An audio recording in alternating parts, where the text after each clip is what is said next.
have you seen any episodes of Batman the Caped Crusader Season 2? No, I have not. I've been watching The Foundation. Oh, how is that? Foundational?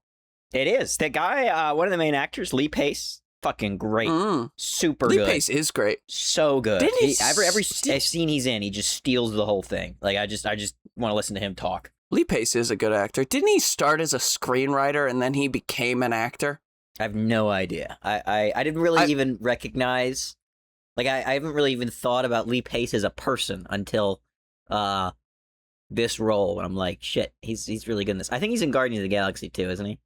And yeah, he's fucking Ronan in Guardians of the Galaxy. Yeah, but you couldn't tell. That could be any guy. Like, it's not like his acting really came through the 18 pounds of makeup they put on him. He's the elf dude in The Hobbit.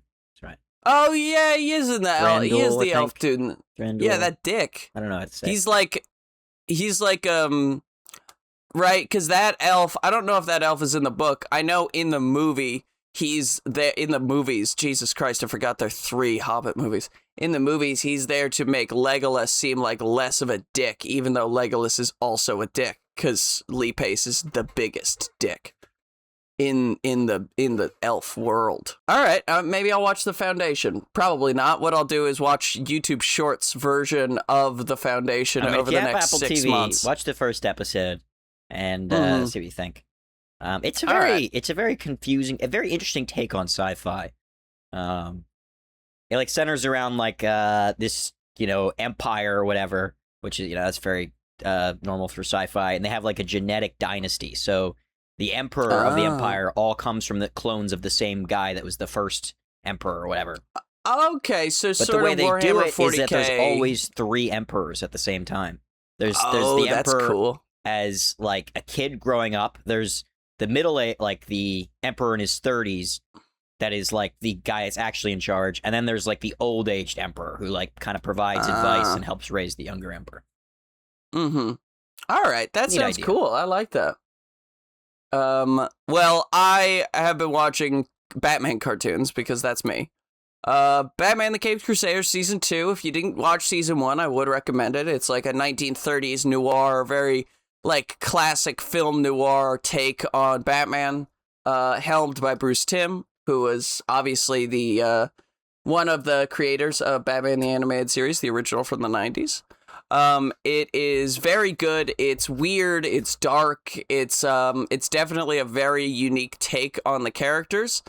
And a lot of the character work, I think, is really cool. One of my favorite things is that Bruce Wayne is a super rich, spoiled brat in this version of Batman, which I think is kind of refreshing, right? Not that I like a rich, spoiled brat, but I like the fact that they're not trying to make Bruce Wayne an everyman who's super relatable. He's not relatable. He's a fucking billionaire. Although that does mean that Alfred is basically the world's greatest detective, and Bruce Wayne's really good at punching people. Like like Alfred does 98% of the detective work, and Bruce Wayne is just kind of there in a bat costume being like, I'm mad about things, right? But it's still pretty good. Season 2 is fun. I like it a lot. I am most of the way through. The biggest antagonist for most of the season is the Riddler, right?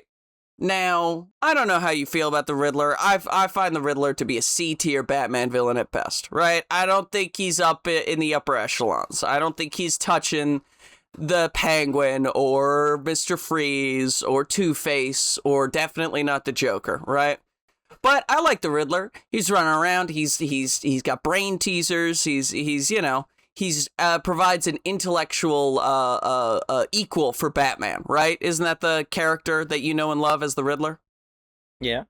This is not that version at all, right? So this version, he's called the Riddler because he riddles people with bullets, right? I'm gonna fucking lose it. It's so stupid. His name is still Edward Nygma.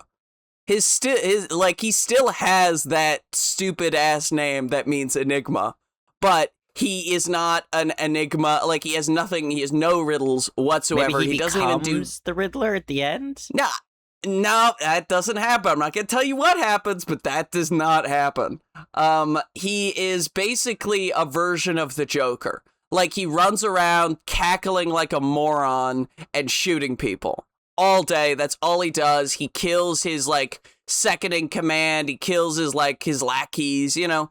He is a version of the Joker, but he's the Riddler, and he wears green and purple, right? And that's it. I really don't like it. I feel like they could have done something more interesting with this version of the Riddler than that, especially because the Joker is in this show, and he's, like, very dark, and he doesn't laugh, and he's, like, very, like, restrained, and he, you know, he has the laughing gas that, like, kills people, but that's kind of, and he's, you know, white face, green hair, that's the thing, but he's not, like, a cackling maniac. He's more of a, like, a crime lord, you know? Which I appreciate. I just think that this version of the Riddler is, like, it's like they have two versions of the Joker in the same show. And one Joker is, like, super restrained and calculated and villainous, and then the other one is just this cackling moron, right? And they decided that that should be the Riddler. He doesn't even leave fucking question marks. Like, he's not a question mark guy. He just shoots people to death. That's all he does. And it makes Gotham PD look like the worst police department in the universe.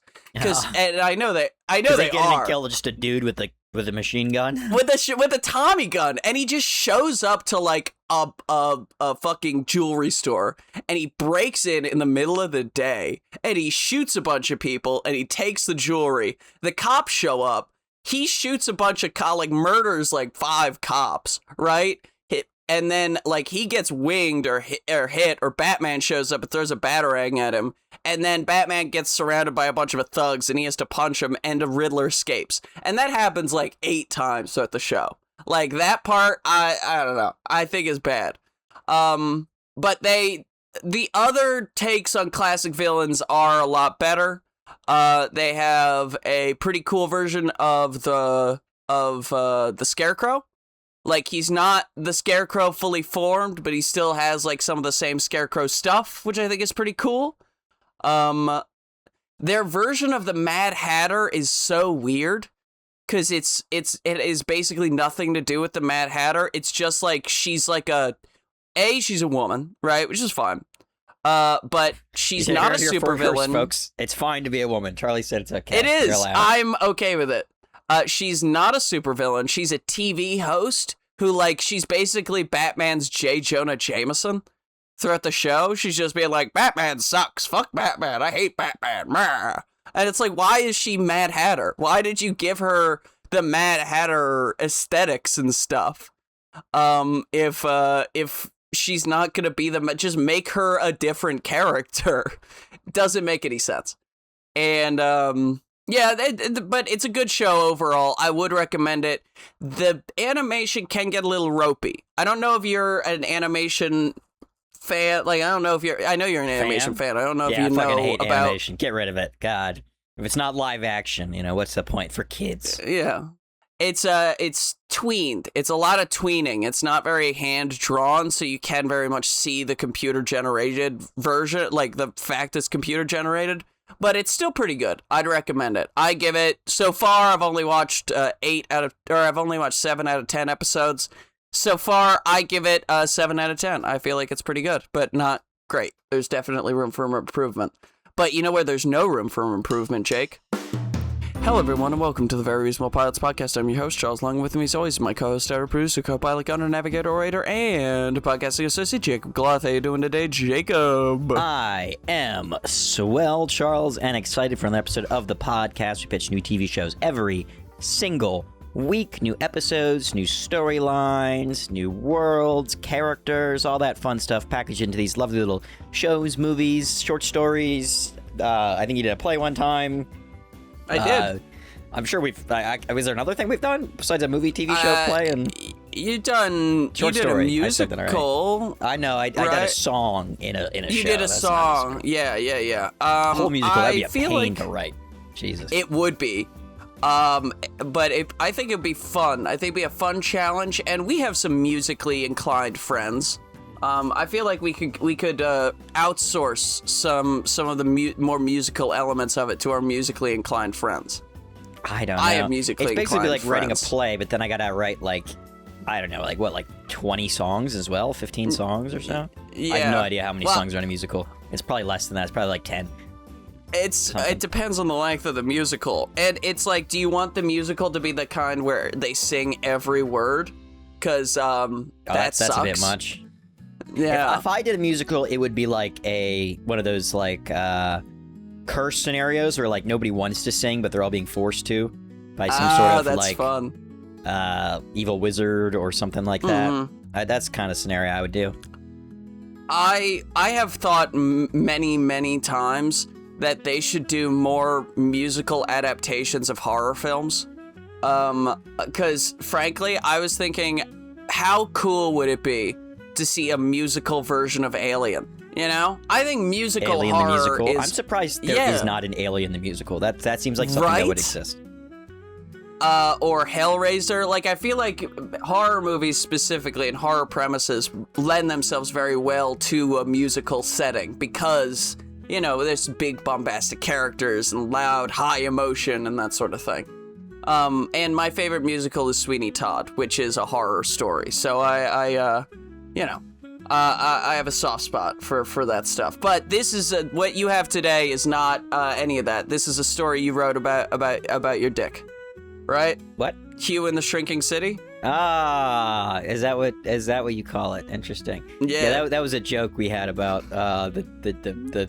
I can't believe you've now. Not only did you make that joke 2 weeks ago, you made it last week too, and now you're making the same joke again at the beginning of the episode. 3 weeks in a row. Yeah, Comedy okay. gold. Comedy comes in threes. Okay, so the show I decided to make is not a musical, and it's not about the male genitalia. It's a show about a shrinking city and a guy named Hugh. Oh, who would have thought? The show's called Hugh in the Shrinking City. Charlie gave me the title 2 weeks ago at this point. And so the backstory here is that essentially a man designed a tiny city to solve the world's resource crisis. The only problem is that it's, well, actually, I can't explain that yet. We'll get into the show. I was about to spoil things. I was like, don't spoil this 25-minute podcast. Yeah, that'd be terrible. At this rate, it's gonna be longer than 25 minutes with that cold open, unless I cut it. I am sorry. I didn't realize how long that would be. I didn't realize how much I had to say about that show.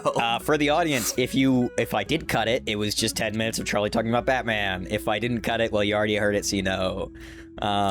The characters in this show are Hugh, who would have thought, a young student inventor in his early 20s, very bright, arrogant, strong, and quite the crowd pleaser. So he's not like the typical like sciencey nerd who's like all to himself and is like super shy and stuff. He's like he's kind of like the jock of the science world, you know? Yeah, he's like a scientist in like a 50s movie. Who's like, he's a scientist, but he's cool, and he gets ladies. He wears sunglasses, you know. He smokes. He probably, he's got a he motorcycle. works out, you know. He's a tough guy. Yeah. Cool. He thinks about equations while he's lifting weights. You know, he's that guy. And while Hugh is that version of the scientist trope thing, Darian is the other one, the normal one. Very quiet science partner. Hates attention, likes to work quietly, lives a rather simple, isolated, yet peaceful life. And he's Hugh's lab partner and working partner. Like they work on experiments together. Best friends. He's Hugh's Reed Richards he's Hugh's Devin is Reed Richards to Hugh's Ben Grimm. That's what it is. Devin. Yeah, Hugh's I told you his name 12 seconds ago and you already forgot it. It's Darian. Hugh and Darian. So, then we also have Maeve. Maeve is a rising political star, very confident and progressive, wants to help the poorest in the city, but her goals will change later on. She's flexible. Then we have Sylvia. Sylvia is a painter and artist in the city. She runs a cafe, very gentle person. Then we have Tylen Black. Tylen Black is a revolutionary. He wants to cut down on resource use in the city and will use violent means if necessary. Doesn't really want to. So he's okay with violence, but like He's like, not as a last resort, but like as like the second, second or third resort. Yeah, if peace didn't work, and then I tried a little bit harder with peace, and that still didn't work, well, I'll shoot the guy. That's fine. Then we have Quavo Streakling. He's the renowned scientist who manages the city. So he didn't invent the city. The city was invented years ago, and we're generations in at this point. But he's like, they have this sort of head scientist role. So there's like, there's a mayor who's in charge of the city's like dealings, but there's a head scientist that's in charge of maintaining the shrinking of the shrunken city and making sure everything's working on the sciencey side. He's very renowned, strong moral character, hardworking, but also very overworked and paranoid, and a sort of like depressed, languishing side, which he kind of tries to hide. Yeah. And he tries to act strong, but there's clearly something wrong that he's clearly something wrong to the audience, not to the main population of the city. That he's desperately trying to find a solution for. Then we have our final character, the Mother. The Mother is a mysterious, unnamed, unknown person with a cult following who wants the world to grow back to normal size and leave the city. She hates being small. She wants to be big. Yeah. All right. The pilot. Hugh is late for class and takes a shortcut through the public exhibit at Streakling University. This is where we're going to hear the exposition of how the world came to be. At the onset of a possible nuclear war, a brilliant inventor designed a way to shrink an entire city and put it in a nuclear bunker so that the people wouldn't die and they could live off a very small amount of food and energy.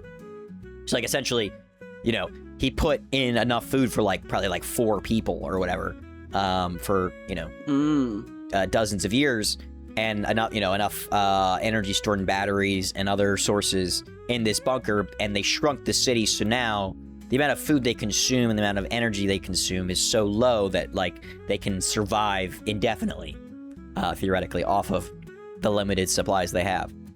Yeah. That's the idea. So that has always been a question I've had about that sort of shrinking thing. I was thinking about when Downsizing came out. You remember Downsizing? Is that the movie with Matt Damon movie where he gets shrunk and his wife decides at the last second not to shrink? Yeah. Yeah. I never saw it. I just saw the trailer, so that's all I know. I didn't watch that movie either. It seemed bad. I heard it wasn't very good, but I was just wondering because they say it uses way less electricity and all this stuff. But I'm like, if you had an iPhone and you just shrunk the iPhone, but it still did all the same things a regular iPhone did, how much? I don't know. I don't know anything about power. Would it use less power? Like, if it's playing a YouTube video, does it use less power just because it's smaller? Okay, Charlie, I guess, what do you because you're using less electricity. Yeah, do you think you're using less screen? Yeah, you would be using less electricity. But how much less? That's all I'm saying. I'm just curious. Because if I'm streaming shit, surely there's an amount of electricity that's just basic to streaming a video, right? Yeah. I don't know.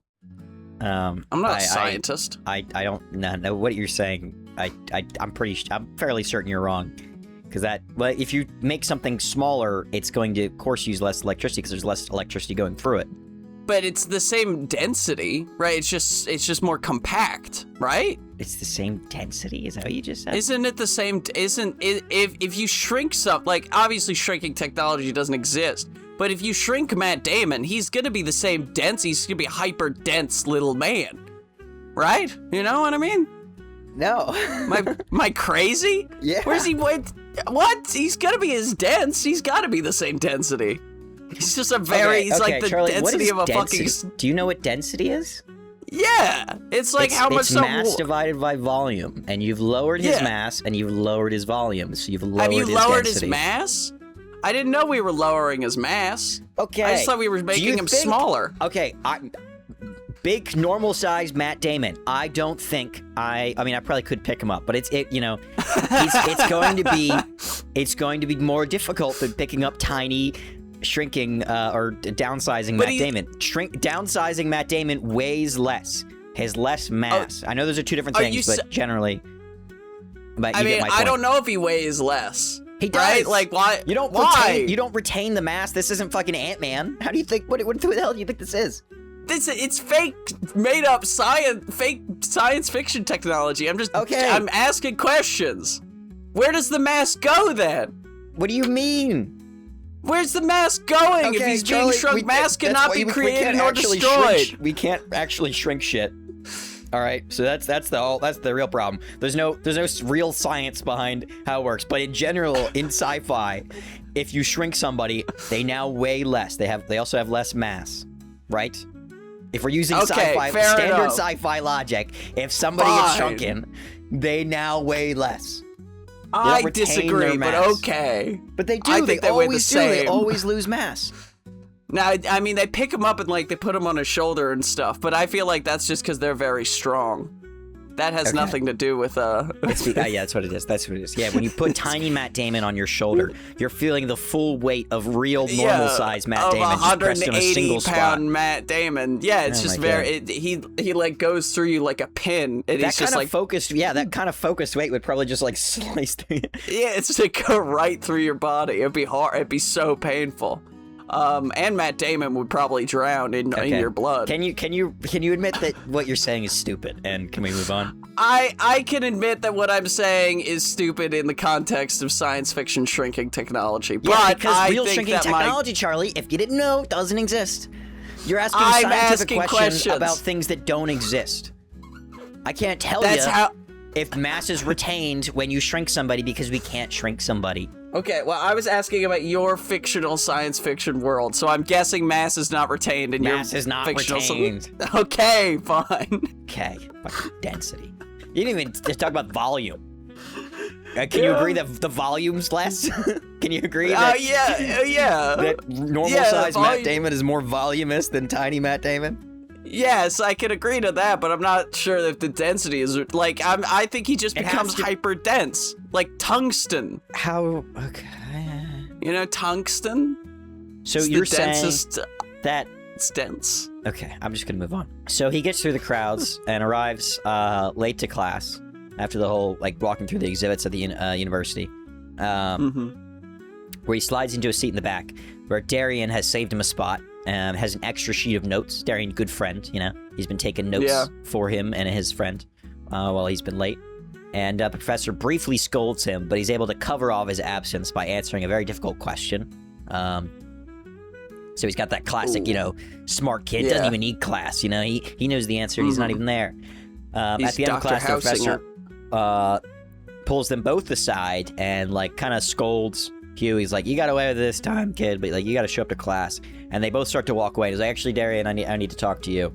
And the professor tells Darian that, you know, this is a highly competitive environment, and that him helping Hugh is hurting his chances of moving up in the world. So if Darian is, you know, gonna keep helping his friend, it might hurt his ability to get that very competitive job or that internship or whatever. And, you know, the professor's kind of telling him, like, hey, like, you're very smart. And he's also very smart, but he's also more of a social person than you, so, like, that you're where you lack in abilities might make you lose out in the job interviews or the ability to get a grant in the future, and that might hurt you. So, you know, think about yourself.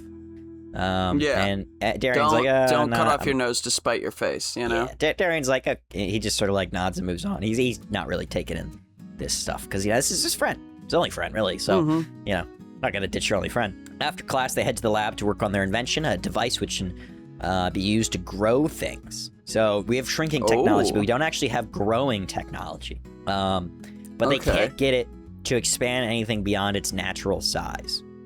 So basically, it's basically a reverse shrink ray. It's not even a true growing ray at this point. They're trying to... They've also got some issues with, like, it not growing things proportionally. Like, it's expanding mass and not volume, or it's expanding volume and not mass. It's having issues like, or it's, you know, just expanding one side of something, but not all of it. So they're trying to figure it out. So some kinks, but, you know, they got cool tech on their hands. And the idea is that they want to get it so it can expand something beyond its natural size, because then they can expand their energy and their food storage even more. And it already is. So, but they have almost unlimited things to test this on, because the whole city has been shrunk, and they're not going to expand it to its true size. So they can, you know, they can always keep finding stuff to test their device on. Like a corn kernel or something, you know. So they've worked out some of the kinks, but they can't get it fully to work. And the office line buzzes, and Hugh picks it up and chats for a bit, and then hangs up, telling Darian that there's this ball tonight that all the researchers have been invited to at the mayor's mansion. Darian, being the shy boy he is, doesn't want to go, but Hugh convinces him by saying that famous scientist, Quavo Streakling, will be there, so the head scientist of the city. Darian's hates networking, but, like, even he can see that, like, the head scientist being there, that's cool. Like, I'd love to work with him and hear about what he's, doing and all this kind of stuff. So they go to the ball, and Hugh there meets a bunch of the mayor's aides, including Maeve, that, hotshot, upcoming political star. She's not in her own political position yet, but she seems like poised to get a seat on the city council soon. Not like she's not running for an election right now, but she's very popular, knows all the the right people in the political sphere. She's very good at networking. She knows everybody. And Hugh, he's like this hotshot, sociable scientist, so they kind of get on very well. And Hugh kind of sees her as a way to, like, improve. They both kind of see each other as ways to improve their own positions. They also just kind of like each other, so they're just chatting. So Darian is mostly on his lonesome because now his only friend's off with some girl that he just met. So Darian's like kind of just like walking around, eating food, drinking, sitting in the corner, just waiting for Quavo to get there. He gets into like some conversations with locals officials who are like, they see he's one of the students at the university and are like, oh, like, tell us about your research. And he describes it in the most boring way possible until they, like, eventually hear, they're like, oh, you're with Hugh. Oh, so you're working on that expanding ray. Like, they didn't understand anything he was saying until he mentioned Hugh. And they're like, oh, okay, now I got it. Because when Hugh explains it, he gets right to, like, the highlights of what it is and the potential. Yeah. It's a growth ray. Yeah. And they're like, all right, that's pretty sick. That's easy. Yeah, Darian's like explaining about like, well, we've created a device which can increase or increase the mass or the volume of objects. We're still working on certain spatial issues with which side gets picked up, and everyone's like, I have no idea what this guy's talking about. And when Hughes just jumps in, is like, yes, grow things, yes, cool, and everyone's like, fancy. Big corn, we can have. Everyone can have a piece of the big corn. Yeah, and they're like, ooh, big corn. We like that. And this is important too because the society, despite like having abundant resources because of the energy and the food, is still very stratified. And so there's still like poorer people who get less food and less energy than the more wealthy. Because even though there is a lot of resources, it's still limited. So if the resources became unlimited, then there would be no need to and then money becomes useless, and you can have Star Trek, basically. Yeah, everyone loves Star Trek. Yeah, except me. I'm the only person in the world who doesn't care for Star Trek. Damn. I don't like their little outfits. I think they're weird. Okay. I don't like that they're onesies. How do they get into them every morning? Do they have a ray that does it, or do they just, like, get into it like a baby, and that's like it unsnaps in the back? I don't know. I don't know either. I assume this is a zipper or a snap or something. Anyway, so they find the work on the expanding ray to be very interesting, but the way he explained it was boring. And they'd all rather much hear it from Hugh, which leads to Hugh becoming very popular at the party. Darian doesn't really mind too much. He's not like I'm also a scientist and I'm jealous because my friend is getting all the hype. He doesn't really want the attention. He finds it embarrassing.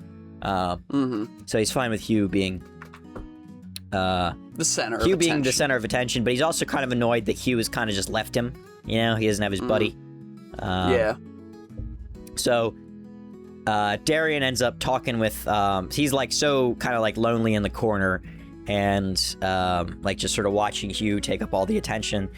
That one of the waitresses comes up and is like asks if he wants something, and he's like no, and she's like, you seem like kind of upset. He's like, I don't know, it's just like my friend's up there and he seems like he's having a good time and I'm not really having a good time, and I don't know, I kind of just hope to hang out with him tonight and have some food and drink and all that. And she kind of like comforts him a little bit, talks about how she runs this local bakery that's nearby and they're supplying food for the ball, and she brings him in the back and shares with him some of like the desserts which aren't out yet to cheer him up. And so he's hanging out with her and he's feeling better about what's going on. But before they can get really properly acquainted, we can see her face beneath the mask because she's wearing a mask. Quavo arrives, and the whole party, who cares about Hugh anymore? Quavo's here. And the whole party wants to hear him speak, and he starts to give this big, great speech about technology and how the luxuries in the cities are down to increase shrinking because they're shrinking the city even more now. Oh, goody. So that they can spread out the resources even more. Everyone's even denser than before. Shut up. So they can slowly provide more resources for everyone and end poverty. And it's like, oh, everyone's like, oh, that's so great, yay. However, a voice interrupts him. A man in a black and red cloak appears from the crowd and accuses Streakling of lying to the people. The guy next to Hugh says that man is Tylen Black, a disgraced scientist who left the university after accidentally killing his assistant in an experiment. Ooh. Oh no. Oh no. Black accuses Hugh of work that will destroy the city, but he is taken away by guards. Darian is confused and he follows Black outside, asking what he's talking about, and Black yells something about the vanishing point before being shoved in a motorized coach. Hugh and Darian meet up and are leaving the party. First glad about, all the people they met, but then arguing about policy. Darian thinks that, they should spread out the resources more evenly, while Hugh thinks they ought to just shrink everyone until, he thinks every problem can be solved with science. So, you don't need to worry about how we handle the resources because we can just shrink the city, and clearly Streakling is on the right path. And as they're leaving and talking, they're attacked by a group of thugs. And Hugh is fighting them off, but Darian gets really badly injured. And the episode ends with him, Hugh just kicked the ass of a bunch of thugs. But Darian's he's all right, oh god, we're okay. And he's got a couple of bruises and some cuts and stuff like that. But he looks back and sees Darian's been stabbed. Mm-hmm. Because they got ambushed, and he just got stabbed right away, so he didn't even get to do anything. He didn't even get to show off his kung fu skills because Darian's actually a black belt. Yeah, he's secretly Black Panther, and that's what it is. Anyway, secretly Black Panther. He's just a white guy, and he's I'm secretly Black Panther. Well, episode 2, Darian is in the hospital in the U.S. to investigate why they were attacked. He enlists Maeve's help. And the two grow close as they eventually learn that the thugs they were attacked by were tied to Mother, a radical group that wants to grow the city back to its true size. Ooh. Then why are they attacking the guy making the growth ray? Questions abound. We'll find out, I guess. Episode 3, Hugh and Maeve are tracking down Mother, and they learn that she's after Hugh and Darian's invention. Oh. So you see now. You just had to wait till episode 3. And so they go back to the lab to find that it's been ransacked and the invention stolen. Oh, God. Bum. They tell about what happened, and Streakling says that they need to contact his old partner, it's Tylen Black, to try to figure out what might happen. So Tylen Black and Streakling, big surprise, used to be buddies, used to be friends. Buddies, work on shit together, but now they're enemies. Who would have thought? So, they also warn that even though the device isn't finished, they may try to kidnap Hugh to finish it. And Hugh's like, oh no, what if they go after Darian? He's in the hospital. And they rush to the hospital. And as they get there, it explodes right as they arrive. Holy no. shit. So, Hugh's upset, crying in the rubble because he thinks his friend's dead. Yeah, you see Darian's, opens. papers come down and they're all singed, and you see, his medical records land in front of Hugh's feet, and he picks them up and it's all singed, and they're like, oh god, Darian, no! No! And he's on his knees screaming no, and everyone's kind of like, all right, you're being a bit dramatic. Yeah. Being a bit dramatic, Hugh. Calm down. So, episode 4, Darian awakes from his coma alone. He's annoyed that Hugh is gone and leaves the hospital, wandering the streets until he finds a bakery. He finds it's run by the girl from the party, and she collapses almost as soon as he walks back inside, and she helps nurse him back to health. From his sickbed, he starts researching what this vanishing point thing is that he heard Tylen Black say when he was leaving the party. And we cut back to Hugh, who still thinks that Darian is dead, Darian has no idea the hospital's exploded. He just like left right before the explosion and went to ended up running into that girl and staying in her place. So Hugh is angry and he argues with Tylan Black, who seems to Hugh's starting to think that he is Mother, that he's like a part of this organization. Because they're both against shrinking. And he gets almost no information from him and leaves, and he's very upset. Maeve continues to look into things and sneaks into a club in the city's poor district where she finds people openly following and talking about Mother, and talking about expanding the city and the inequality. And she starts to feel less sure about her convictions, while also learning that there's some truth to the things that Tylan Black has been saying, but we don't hear what her revelation is. And we cut back to Hugh, who learns that Tylan Black has broken out of prison. Oh no.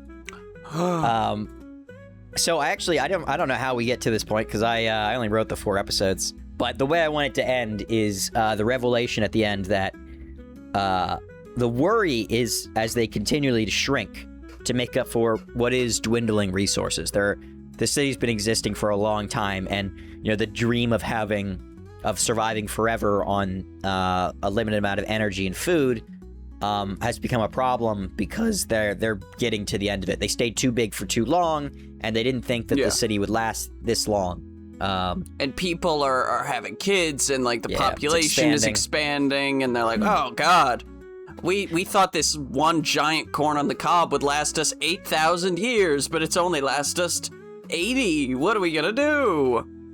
Yeah, the scientist that originally built it, like, cobbled this plan together pretty last minute to deal with the nuclear apocalypse. Like, he wasn't thinking in like terms of a century scale. He was thinking like, I need to preserve humanity for as long as I can with the resources that I have. And he did that.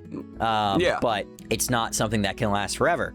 So he was hoping that, somebody would solve it. And the solution that every generation of scientists has come up with since him has been to just continually shrink the city more and more to preserve the resources. And the worry that Tylan Black has is that if they're approaching soon the point where you get into like the quantum zone. You get below the atomic level, and they're worried about what that will happen to like the laws of physics and to them if they shrink so much that they go between the atoms. So what you're saying is that Tylan Black is suffering some sort of a quantumania. Yes, he is Ant-Man and the Wasp quantumania. Yes, exactly. Yeah, you gotta. Yep. It's a shrinking show. We gotta talk about Ant-Man at least a little bit in those bad movies. So that's the big concern, and the resolution will be them actually expanding the city. And I was kind of thinking it'd be funny if they expand the city and it's revealed that like the nuclear war didn't happen, but I feel like that'd be kind of. I actually thought that the reveal was like they weren't gonna. So I thought Mother would use the shrink ray before Hugh had a chance to fix it. And so she used a shrink ray on one of her like people. I don't know if Mother is an actual mother or a computer program. I was getting the impression Mother might have been like a sentient computer program, but that's just me. And then Hugh has to fight like this horrible malformed dude who is like parts of him are growing, but other parts of him aren't. And so it's like one eye is normal human size, but the rest of him is like I feel like that'd be a fun body horror thing to do if you wanted to have some danger. But I thought the reveal was going to be that the city stays shrunk, and then you just zoom out and they're in the bunker, and they zoom out even more, and the bunker's been abandoned and everyone's forgotten about them. And they've just been subsisting off of like the food for the last 40 years, and everyone, like, there was no nuclear war and everyone forgot about them, and society has moved on and is like normal society. But I got the impression that this was a little bit like Tomorrowland, like 1950s sci-fi technology-esque. Yeah, that's kind of the idea. And I guess it would be kind of, I kind of, to reveal that, like, maybe at the end, maybe one person, maybe Hugh, gets expanded, and we'll walk outside the bunker and just see everything's fine. The whole world is kept going. And then we'll just slowly unshrink people over time. and they'll rejoin society. Or we could do like a sort of apocalyptic scenario where they shrink below the quantum level, except for a couple make it out or something like that.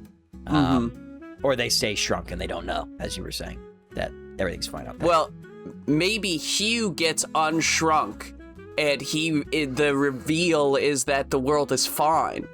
And he talks to the head scientist. What was his name? Quantum? Quavo Speakling? Quavo. Yeah, he talks to Quavo, and Quavo convinces him, like, no, we can't reveal this to the people. It would just, like, generations of people have built their lives in this shrunken city. We can't just destroy all of that by revealing that it was all for naught and it was all ridiculous. And so Hugh kind of becomes like a sentinel who protects the shrunken city from the outside world. And so that's how they solve their resource problem, is because they get Hugh to go out and like go to fucking the grocery store and buy stuff and like buy batteries and stuff. Okay, I think you've helped me figure out how it should end, which is the world was destroyed, but he gets unshrunk. He goes outside, and it's been long enough that the radiation is gone and it's safe to live in society. But the concern is like these people are not ready to like go out there and like build shit.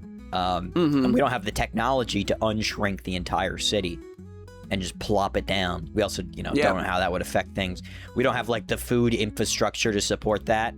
So like we're just gonna have to like slowly like train people to be able to do that stuff, and slowly let people out and like build a colony out there over time. I like that. And slowly readapt to the world. Because like, you can't just like plop probably tens of, I don't know how many people are living in a city. I don't know, like 70,000 people just plopping down into the world. With no food, no food infrastructure, no way to get clean water. Like there's none of these people know how to farm, right? Like it's all, they're totally used to city living. And this is the last city on Earth, Yeah, and in the meantime, Maeve will get like, she'll have her arc when she'll become mayor, and she will like help transition the city into sharing more of the resources evenly, but also cutting back on resource use so that they can live okay for the time being while they slowly repopulate the Earth and send people up.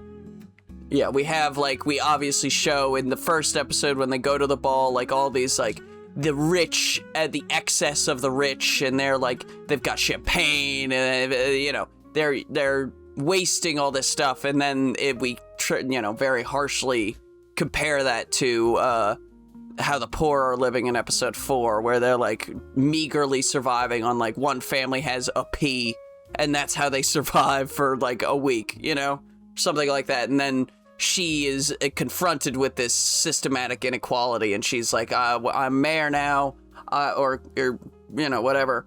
I'm going to address this. And so that means that the rich need to stop having as much. And the rich are mad about it. And she's like, I don't give a shit. This is how it's going to happen.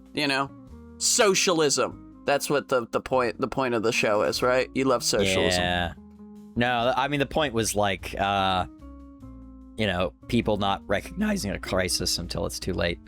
To fix that too. Maybe that should be the metaphor. They should just get shrunk below the quantum zone and I'll die. But that's kind of poor. Anyway, thanks for helping me figure out the ending. I appreciate that. My pleasure. But that's my show. I liked it. Hugh and the Shrinking City. It shrinks. It's a city. Yeah. And then we could have a season 2 where they find other shrunken cities. So they've built like a cool colony out into the regular world, and they're like, maybe there are some like mutant animals that they're fighting off, and it's like a whole new society. And then Hugh and maybe it isn't even about Hugh. Maybe Hugh has taken on the like not governor, but like head scientist role, and we have a new character who finds like, oh, there's a map, and it turns out the original scientist had shrunk cities all over the country. And so there's a bunker in Denver, there's a bunker in New York, there's a bunker in California, all of which have shrunken cities, and so it becomes more of a road trip story as they go to these other shrunken cities and try and convince them to join together their resources and people to become strong again, you know. But that's just an idea. Yeah.